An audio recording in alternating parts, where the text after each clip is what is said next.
que é desnecessário dizer que é bom estar aqui, né? É bom, sinto-me bem aqui entre vocês. Ainda falando aí que estamos jovens, olha, ainda tem mais esse upgrade aí, né? Mas, ao mesmo tempo, quando o Daniel, no final agora da EBD, estava lendo, né, 1 Coríntios, capítulo 13, quando fala, porque agora vemos em espelho e enigma, ele falando, né, que o espelho era todo fosco, né? Aí, para ver que não são tão jovens assim, eu me lembro a primeira vez que eu vi televisão foi no final dos anos 60, né? Ainda tenho uma lembrança muito vaga, mas eu tenho do Brasil sendo derrotado por Portugal do Eusébio. Eu tenho uma lembrança muito vaga, mas eu tenho a minha irmã, eu me lembro do cabelo comprido e ela chorando. E é muito vaga a lembrança mesmo. Mas no final de 69, ali 68, 69, isso ainda tem algumas lembranças, e a televisão era muito ruim. Preta e branca, muito ruim, ainda tinha que fazer aquela sintonia fina, né? E agora passei num shopping ali, meu Deus, tem uma televisão assim que a gente vê até os grãozinhos de areia, né?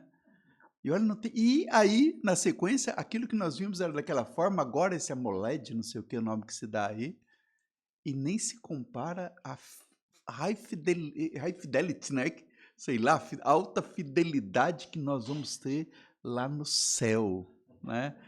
Então, lembrei desse comparativo quando o Daniel estava aqui a falar. Mas não é esse o tema. Eu quero falar mesmo sobre algumas coisas que nós devemos ver em relação à palavra de Deus, né? E, curiosamente, quando nós entramos aqui, estava a conversar com o pastor Rui Simão a respeito de planos de leitura bíblica, né? Planos anuais de leitura bíblica. Eu não sei quantos aqui de vocês têm a prática de ler a Bíblia toda ao longo do ano, né? Não sei quantos. Esta é, eu diria, entre aspas aqui, uma tradição que há entre muitos cristãos. Eu até diria que é uma tradição espiritualmente muito saudável mesmo. E se há alguém aqui que ainda não leu a Bíblia toda, eu estimulo que façam esse desafio, né? Normalmente nós chamamos isso de leitura sistemática da Bíblia.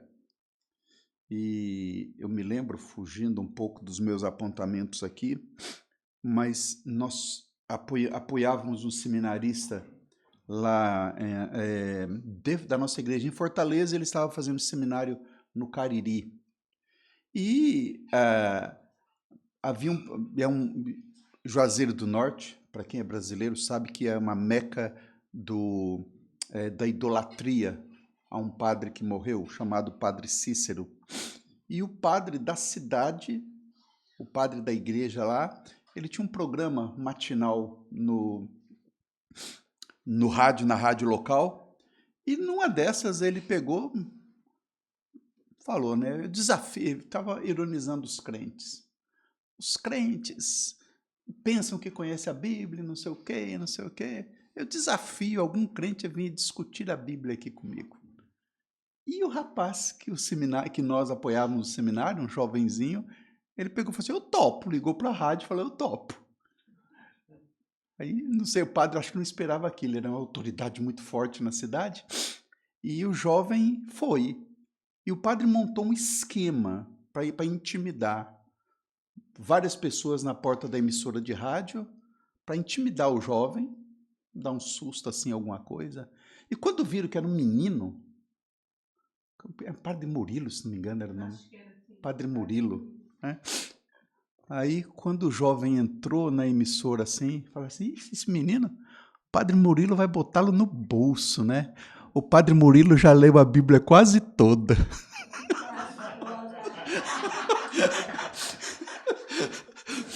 Naquela altura, o menino já tinha lido não sei quantas vezes. Já tinha lido 11 vezes. Né? Eu não me lembro qual foi o fim dessa história, mas esse início eu acho muito interessante. Né? Mas é uma prática muito saudável ler o plano de leitura bíblica, né? No meu caso, eu sigo um plano e nesse plano nós estamos aí na altura do números 33 e 34, estamos mais ou menos nessa altura. Há alguns dias, desculpa, eu estou fungando aqui, mas é alergia. Há alguns dias nós passamos pelo livro de Êxodo. E quando eu leio os capítulos 20 a 26, por aí, de Êxodo, eu sempre fico encantado com a sequência das leis básicas de proteção à vida humana. Né? Opa, muito obrigado. Eu penso que vai nos ajudar aqui um pouquinho.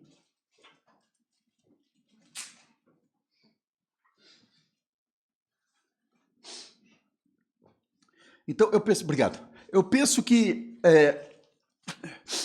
isso aqui vai nos ajudar a perceber o comentário que eu quero fazer com os irmãos. Né?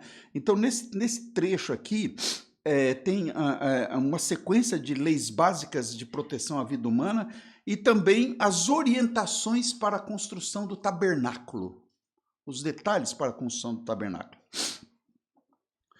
O pastor Rui perguntou, né, que trecho eu usaria. Hoje eu peguei e falei assim, olha, pastor, não vou usar um texto único.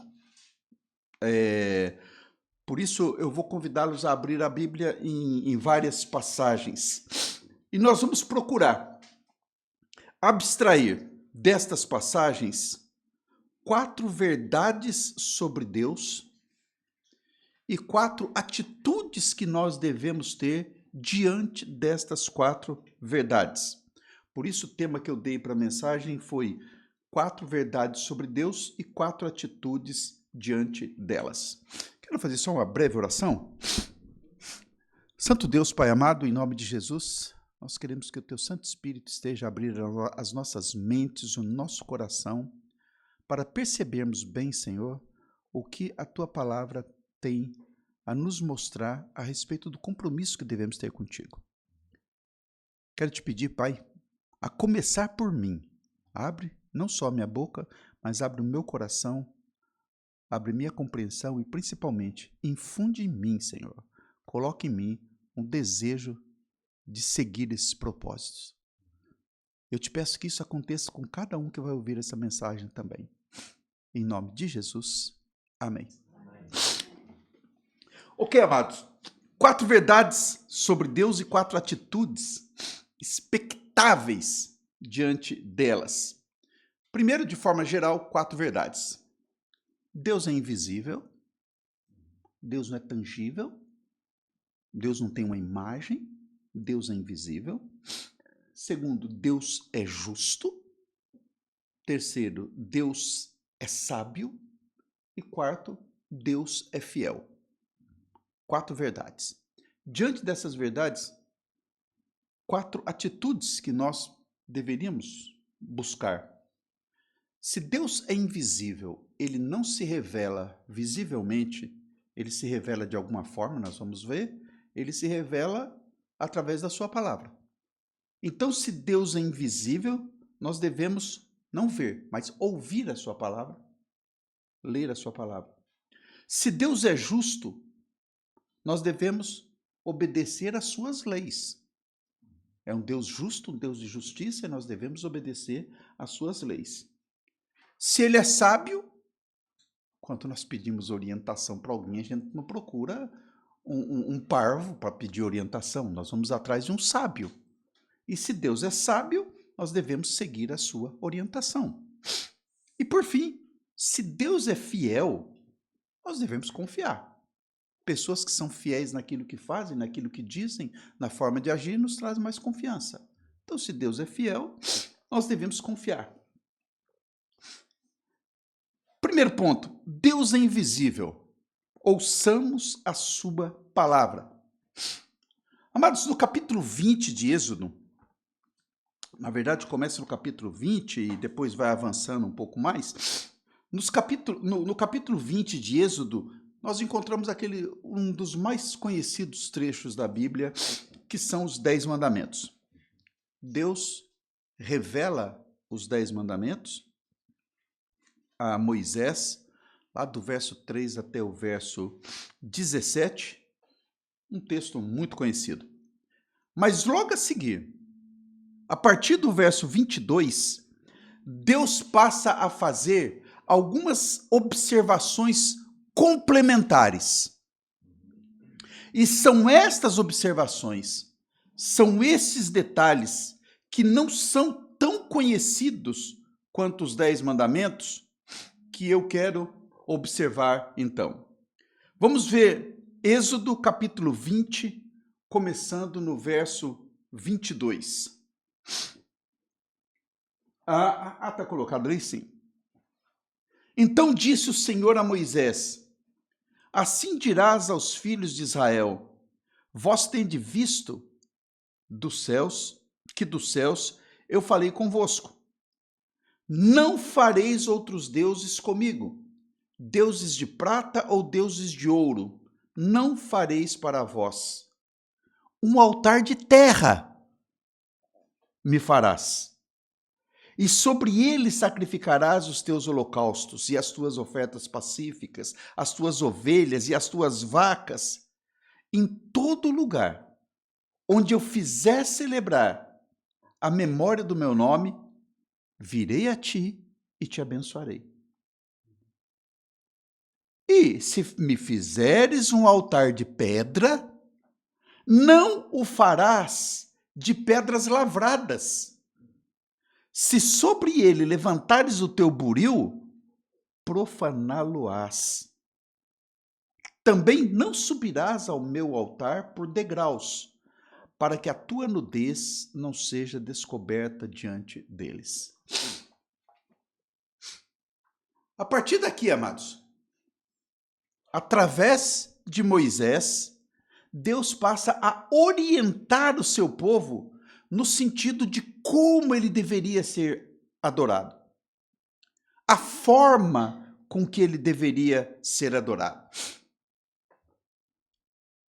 40 anos depois destas orientações aqui, 40 anos depois o povo vai chegar na Terra Prometida. E ali, na fronteira da terra, Moisés vai relembrar o que ele havia dito 4 décadas atrás. E esse registro está em Deuteronômio capítulo 4, pouco mais à frente, quando ele diz, capítulo 4, verso 15 de Deuteronômio: guardai, pois, com diligência as vossas almas, pois nenhuma figura vistes no dia em que o Senhor em Horebe falou convosco do meio do fogo. Quando Deus se manifestou, nenhuma figura foi vista. Moisés relembra que Deus não se revelou sob nenhuma forma. E Deus fez isso para que o seu povo não transformasse o Deus vivo num ídolo morto. Deus não deveria, aliás, Deus não deve ser comparado a nada. Aliás, mais ou menos 700 anos depois, o profeta Isaías vai reforçar esse conceito. E numa indagação, que está lá no capítulo 40 da profecia de Isaías, capítulo 40, verso 18. Uma indagação. A quem, pois, fareis semelhante a Deus? Ou com quem o comparareis? Não tem. Não tem. Deus não se revelou de forma física, para que nenhum seguidor construísse uma réplica da sua revelação. Deus revelou-se pela palavra. Deus revelou-se pela palavra de forma escrita. E desde então, os hebreus e posteriormente os judeus passaram a ser conhecidos como o povo da palavra, ou o povo do livro. E mesmo no Alcorão, quando se referem aos judeus, é o povo do livro. E uma curiosidade de passagem. Vocês têm ideia de qual que é o local mais protegido de Israel? Tem o Knesset, tem a casa do primeiro-ministro, tem Dimona, que é onde fica a central nuclear. O local mais protegido de Israel chama-se Museu do Livro. É um museu que tem, onde tem os manuscritos do Mar Morto, certo? Ali os manuscritos de Qumran. E aquilo, ele tem uma cápsula que ele desce para um subterrâneo e fecha-se um negócio por cima. E ali é a prova de bomba atômica, é a prova de tudo. É o lugar mais seguro que existe em Israel para preservar a palavra. É impressionante isso. É impressionante. Então esse povo passou a ser conhecido como o povo do livro. O sucesso daquele povo dependeria da forma que eles iriam ouvir a palavra de Deus. O sucesso daquele povo dependeria da forma com que eles iriam crer na palavra de Deus, da forma com que eles iriam obedecer à palavra de Deus. As nações ali em redor de Israel, elas construíam as suas religiões, elas edificavam as suas religiões baseados naquilo que eles podiam ver. Eram ídolos feitos por mãos humanas. Deus disse, Israel não deve fazer o mesmo. Não deve fazer o mesmo. Israel deveria adorar ao Deus invisível e que não devia ter absolutamente nenhuma relação com ídolos. Deus advertiu Israel para não fabricar ídolos, para não construir altares. Não imitem o que os povos pagãos da vizinhança fazem. Mas tudo bem, se vocês quiserem fazer um altar para ter ali um ponto onde vocês vão realizar o ritual, faça de terra. Faça de terra. Mas se quiser uma coisa mais elaborada, faça de pedra. Mas pedra bruta. Não vem com cinzel, não vem ali, não vamos esculpir nada, não faça nada enfeitado. Mas que diferença de alguns tronos que a gente vê por aí. Que diferença. Um dia desses, não sei se enviaram, se apareceu um vídeo para mim, de uma igreja aí, não vem ao caso agora comentar, aquelas igrejas que o pastor fica sentado atrás e fica os diáconos todos em volta ali, e o pastor sentou num trono. Olha, um trono que quase que rivalizava ali com o trono do Papa. Amados, Deus disse explicitamente que o seu povo deveria evitar tudo o que tomasse a forma de um ídolo. Tudo. Fosse escultura, fossem altares. O seu povo, o povo de Deus, ele deveria ser um povo diferenciado das demais nações.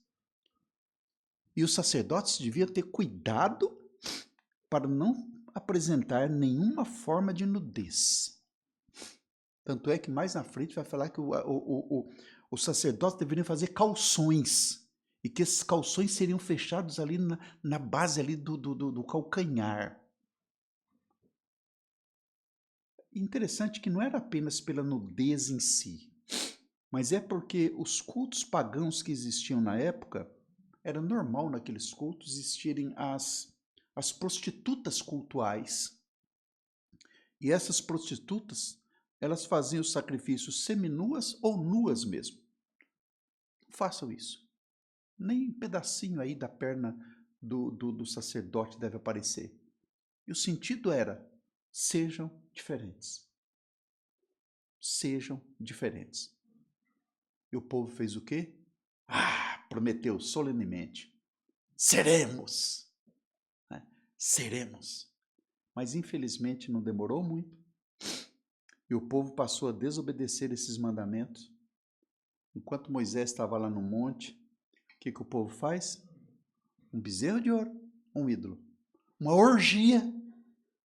Nudez. Teve tudo ali. E um pouco mais à frente, no capítulo 42, nós vamos ver as consequências disso. 3.000 pessoas mortas. Amados, qualquer coisa que leve o homem a desenvolver uma liturgia religiosa, uma liturgia mais voltada para a forma do que para o espírito, não vem de Deus. E nem é abençoada por ele. Nós vivemos numa época em que muitas igrejas têm investido pesadamente na forma como os cultos são realizados. E não no modo como a palavra é pregada. Eu louvo a Deus pela vossa igreja não ser assim. E eu estou certo que vocês jamais vão ver uma parede preta aqui, a não ser que seja a fuligem dessa lareira. Vocês jamais vão ver uma parede preta aqui, nem o pastor Rui aqui pregando num banquinho.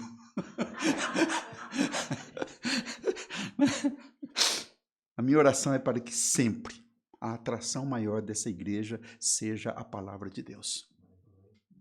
E essa é a primeira reflexão. Deus é invisível. Ouça a sua palavra. A segunda, Deus é justo. Obedeça às suas leis. As crianças saíram? Tá bem. Posso ser mais abertos com vocês. Obedeça às suas leis. No capítulo 21, até um pouco da metade do capítulo 23, aqui de Êxodo, Deus vai revelar a Moisés uma sequência de leis que deveriam nortear o comportamento social do povo. Tem uma série de leis. Leis sobre servos, leis sobre a pena capital, sobre relacionamento de pais e filhos, sobre danos causados a pessoas ou então a bens, a propriedades, tudo. Uma sequência de leis. Deus passa a orientar o seu povo a ter um comportamento completamente oposto a tudo o que havia até então em termos de sociedade. É impressionante. A gente pode achar que é tem alguma coisa terrível aqui, não sei o quê, mas se você comparar o que acontecia com a sociedade da época, as leis levíticas dadas a Deus, dadas a Moisés por Deus, foi um avanço tremendo em termos de justiça.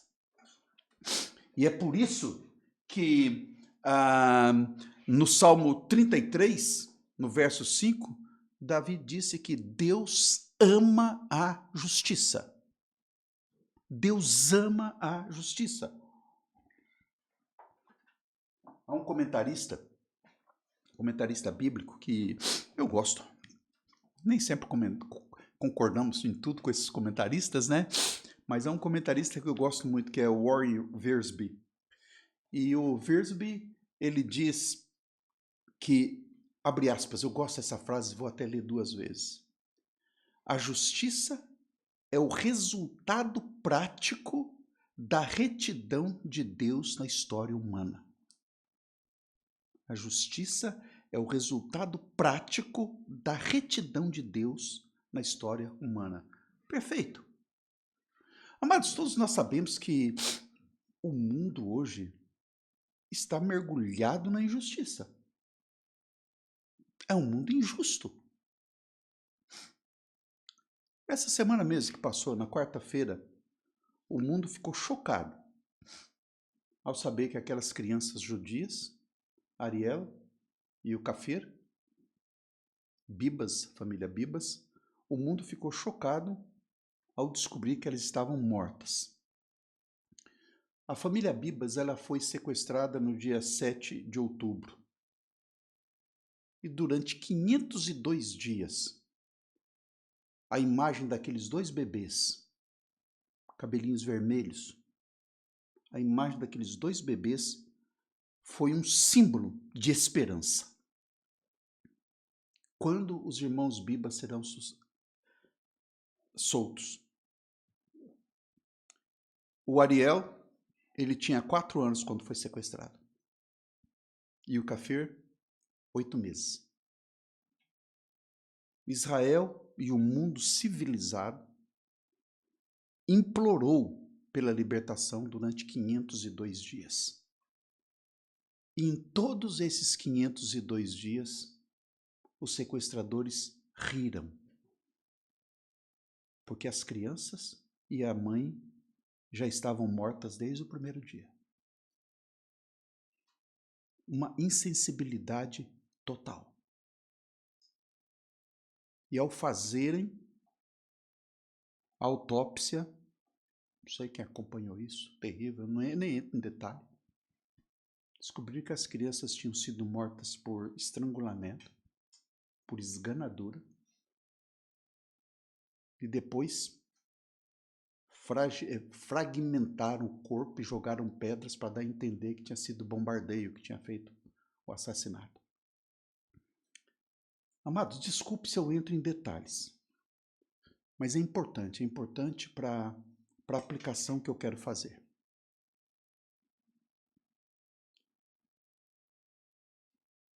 Isso porque em troca do corpo da mãe e dos 2 bebês, Israel soltou 600 terroristas vivos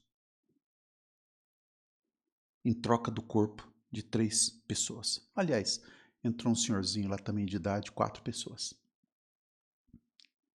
600 assassinos, estupradores, bombistas, vivos, perigosos, foram trocados pelos corpos de 2 crianças, uma mãe e um senhor idoso. E a Anistia Internacional não disse nada. Entre na página da Anistia Internacional, você não vai ver nada. Mas se passar 15 dias, 2 meses, 6 meses na mesma página, você vai ver o que eles falam de Israel. E aqui não disse nada. E o Tribunal Penal Internacional não disse nada.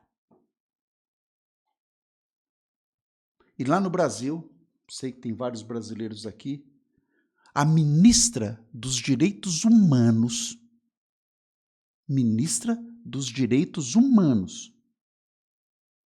no mesmo dia, mesmo após a notícia ter se espalhado pelo mundo todo, no mesmo dia, a ministra dos Direitos Humanos participou de uma cerimônia em homenagem ao povo que fez essa atrocidade. E ainda postou foto sorridente usando o lenço clássico que identifica esse grupo criminoso. Amados, esse mundo, aliás, que mundo é esse? Que justiça é essa? Não há justiça. Mas estejam certos de que virá o dia em que Deus julgará o mundo com retidão. E esse julgamento será conduzido pelo nosso Senhor e Salvador Jesus Cristo, o Salvador que o mundo rejeitou. Lá em Atos, no capítulo 7, nos versos 30 e 31, a Bíblia nos garante que o julgamento de Jesus será um julgamento justo. Aí o mundo verá o que é justiça. Será um julgamento justo. Atos 17, 30 e 31 diz: mas Deus, não tendo em conta os tempos da ignorância, anuncia agora a todos os homens, em todo lugar, que se arrependam. Porque tem determinado um dia em que, com justiça, há de julgar o mundo. Deus é invisível, ouçamos a sua palavra. Deus é justo, obedeçamos às suas leis. Penúltimo lugar, Deus é sábio, sigamos as suas orientações. Amados, quem está acompanhando a leitura bíblica, quem já passou por esses capítulos, sabe que o povo hebreu ali, ele ficou no Sinai mais ou menos 11 meses. 11 meses. E depois foram para Cades Barneia. É muito interessante. Depois, observe, pega um mapa bíblico aí e observe onde ficava Cades Barneia. Em 11 meses, ele sai do Sinai e vai até Cades Barneia. Cades Barneia é Valença e a Espanha do outro lado. De Cades Barneia, você olha assim e você vê praticamente a terra prometida, é a fronteira. Bastava caminhar um pouquinho mais e eles entrariam na terra prometida. Mas quem lê a Bíblia, quem conhece a história, sabe que o povo perambulou por mais 38 anos. Ficou a dar voltas ali por mais 38 anos. Quando os israelitas deixaram de confiar em Deus e não se apropriaram da sua herança, eles foram condenados a vagar pelo deserto, até que a geração das pessoas de 20 anos ou mais morressem. Só 2 escaparam. Só 2 escaparam, que foram Josué e Calebe, porque foram os únicos que acreditaram na promessa. Mas mesmo assim, fiel à sua promessa, a Bíblia diz que havia um anjo de Deus a acompanhar toda a trajetória do seu povo ao longo da travessia. E em Êxodo 14, no verso 19, diz que o anjo de Deus, que ia adiante do exército de Israel, se retirou e ia atrás dele. Também a coluna de nuvem se retirou de diante deles e se pôs atrás deles. Nós temos aqui um caso clássico daquilo que é chamado de teofania, que é um caso de manifestação de Jesus no Antigo Testamento, porque o anjo dessa passagem é Jesus. É um caso de teofania. Deus havia preparado um lugar para o seu povo aqui na terra e enviou o seu anjo para acompanhar isso. No capítulo 23 de Êxodo, no verso 20, diz que eis que eu envio um anjo, capítulo 23, verso 20, eis que eu envio um anjo diante de ti para que te guarde pelo caminho e te leve ao lugar que te tenho preparado. Dessa mesmíssima forma, se você puder abrir sua Bíblia no Evangelho de João, no capítulo 14, você verá que da mesma forma, o mesmo anjo está a preparar atualmente um lugar para aqueles que são seus. E aí você vê lá em João capítulo 14,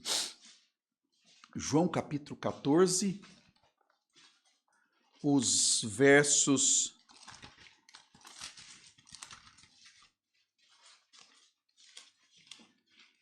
não sei se eu já comentei aqui, eu conheci um pastor americano, Bill Moore. O Bill Moore, quando ele pedia para abrir alguma passagem, e ficava ouvindo a Bíblia assim, ele dizia, ainda estou ouvindo a música. Ainda estou a ouvir a música. Né? Então, esse mesmo anjo está a preparar atualmente um lugar para aqueles que são seus. Diz assim o verso 1 do capítulo 14. Não se turbe o vosso coração. Credes em Deus? Crede também em mim. Na casa do meu pai há muitas moradas. Se não fosse assim, eu vou-lo teria dito. Vou preparar-vos lugar. E quando eu for, e não como algumas versões, tem versões que diz, e se eu for, Não é e se eu for. E quando eu for,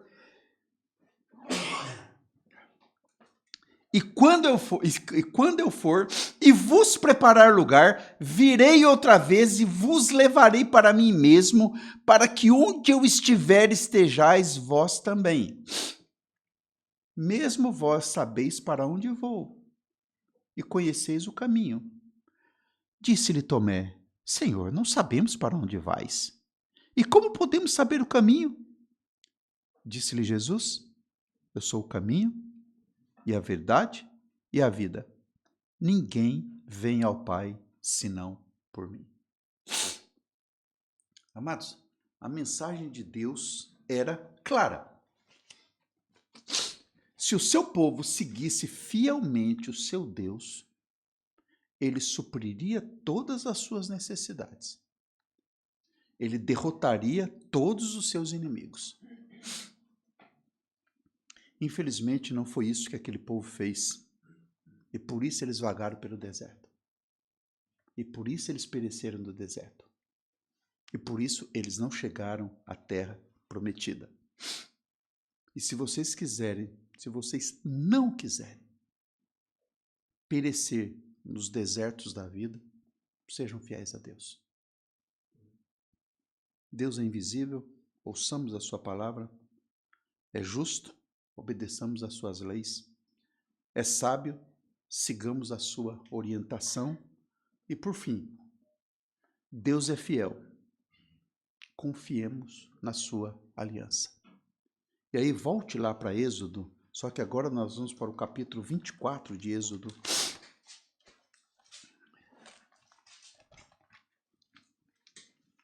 Êxodo capítulo 24.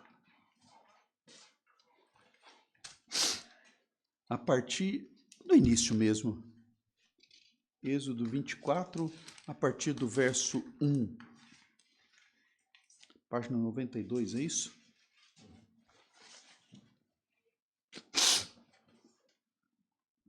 Diz assim: Depois disse a Moisés: Sobe ao Senhor, tu e Arão, Nadab e Abiú, e 70 dos anciãos de Israel, e adorai de longe. E só Moisés se chegará ao Senhor. Mas eles não se cheguem, nem o povo suba com ele. Veio, pois, Moisés e contou ao povo todas as palavras do Senhor e todos os estatutos. Então o povo respondeu a uma voz e disse: Todas as palavras que o Senhor tem falado, faremos. Moisés escreveu todas as palavras do Senhor e levantou-se pela manhã de madrugada e edificou um altar ao pé do monte e 12 monumentos, segundo as 12 tribos de Israel. E enviou alguns jovens dos filhos de Israel, os quais ofereceram holocaustos e sacrificaram ao Senhor sacrifícios pacíficos de bezerros. E Moisés tomou a metade do sangue e a pôs em bacias, e a outra metade do sangue espargiu sobre o altar. E tomou o livro da aliança e o leu aos ouvidos do povo, e eles disseram: Tudo que o Senhor tem falado, faremos e obedeceremos. Então, tomou Moisés aquele sangue, aspergiu sobre o povo e disse: Eis aqui o sangue da aliança que o Senhor tem feito convosco sobre todas estas palavras. Deus chama Moisés, Deus ratifica com ele, ratifica com Moisés a aliança que ele, Deus, faria com o seu povo. E na manhã seguinte, Moisés construiu um altar, ergueu 12 colunas para representar ali as 12 tribos de Israel, separou jovens para servirem como sacerdotes, e esses jovens ofereceram sacrifício ao Senhor.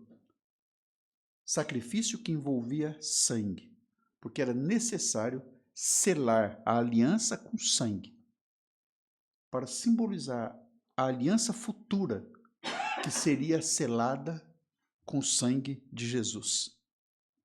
Um pouco do sangue ali foi aspergido sobre o altar, significando que Deus havia perdoado os pecados do seu povo. E em seguida, ato contínuo, Moisés lê o livro da aliança e o povo então afirma a disposição de obedecer. Hebreus capítulo 9 também, se você puder abrir, é bom? Hebreus capítulo 9.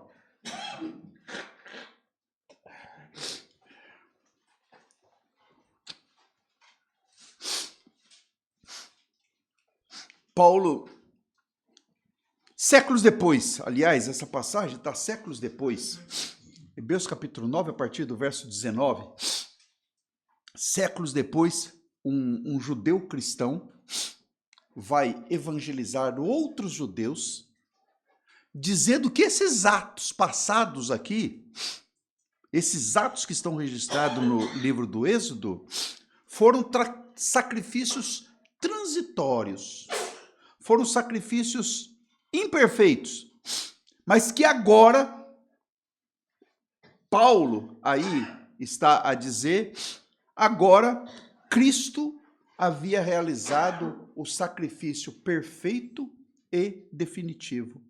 E no versículo 19, ele diz: porque havendo Moisés anunciado a todo o povo todos os mandamentos segundo a lei, tomou o sangue dos bezerros e dos bodes com água, lã púrpura e sopo, e aspergiu tanto o mesmo livro como todo o povo, dizendo: este é o sangue do testamento, da aliança, do testamento que Deus vos tem mandado. Um pouquinho antes, no versículo 13, um pouquinho antes, aqui nós fomos para o 19, mas um pouquinho antes do versículo 13 e 14, ele já havia explicado: porque se o sangue de touros e bodes e a cinza de uma novilha esparzida sobre os imundos os santifica, quanto à purificação da carne, quanto mais o sangue de Cristo, que pelo Espírito Eterno se ofereceu a si mesmo, imaculado a Deus, purificará as vossas consciências das obras mortas para servirdes ao Deus vivo. Amados, eu tenho esta confiança de que o sacrifício de Jesus foi completo, foi perfeito, foi cabal, foi pleno, e esta é a razão pela qual todos nós devemos ouvir a palavra de Deus, obedecer às suas leis, seguir as suas orientações e confiar na sua aliança. Amém?